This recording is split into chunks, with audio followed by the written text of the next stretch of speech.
I never pictured myself sitting alone at 3 in the morning, eyes fixed on the front door, waiting for a wife who had promised to be home hours ago.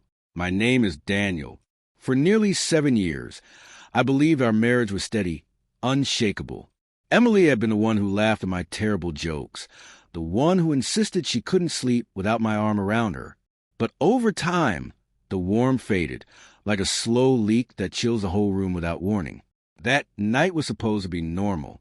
She said she was meeting colleagues for drinks after a long week. I didn't argue. I trusted her and understood her work commitments. But when midnight passed and her phone only buzzed once before going silent, a knot of unease tightened in my chest. By 2 in the morning, I called. No answer. By 3, I texted, trying to hide my concern with humor. Don't forget someone's waiting at home. Huh? Still nothing. I sat there, each passing car slicing through my thoughts, each distant laugh echoing like a question I didn't want to ask. By sunrise, nothing had changed. That's when something inside me shifted, not a fiery rage, but a cold, solid determination. When my phone finally lit up at 7, it was only a short message. Fell asleep at Sarah's. Don't wake me. No apology. No explanation. Just a dismissal of the anxiety and sleepless hours she had left me to endure. I went to the bedroom.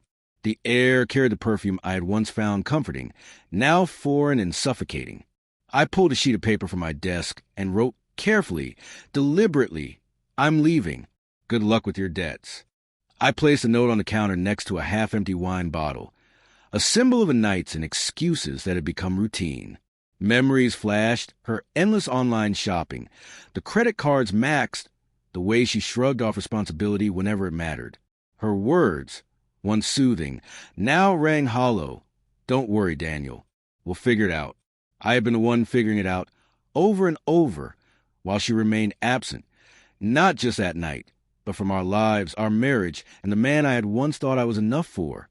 I packed quietly, a few shirts, jeans, essentials. No slam drawers. No dramatic gestures. Each folded shirt felt like shedding the weight of disappointment and debt. By the time Emily returned, sunlight spilled across the living room. Her hair was tousled, her makeup smudged, a silent confirmation that she hadn't merely fallen asleep at a friend's place. She froze as her eyes landed on the note. I didn't wait for excuses or half-hearted explanations. I grabbed my bag, gave a single nod, and walked out. No shouting, no confrontation, just a silence that spoke louder than any words. Outside, the air was crisp and invigorating. For the first time in years, I could breathe freely, unburdened by chaos I hadn't created. I drove away thinking of the first time she admitted to racking up thousands in debt.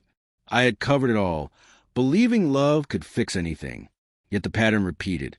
Apologies became emptier, debts grew, and I found myself constantly patching a life that wasn't shared equally. That night wasn't a single betrayal. It was a final fracture in a pattern of neglect and avoidance. By the time she read the note, I was miles away. The words were simple, but for the first time, they belonged to me. In the days that followed, there was silence. Maybe pride kept her quiet. Maybe she realized nothing could be repaired. Friends asked what happened, and I told them plainly. Marriages don't collapse overnight. They unravel slowly, until one person finally decides to walk away. I moved into a small downtown apartment. It was modest, but it was mine. That night, lie in my own bed, I experienced a quiet I hadn't felt in years, not the anxious tension of waiting, but calm. I was no longer carrying the weight of someone else's choices. I had chosen myself. Walking through that new door, I felt something long forgotten. Relief, clarity, and the unshakable knowledge that sometimes survival means leaving behind a sinking ship and finding solid ground.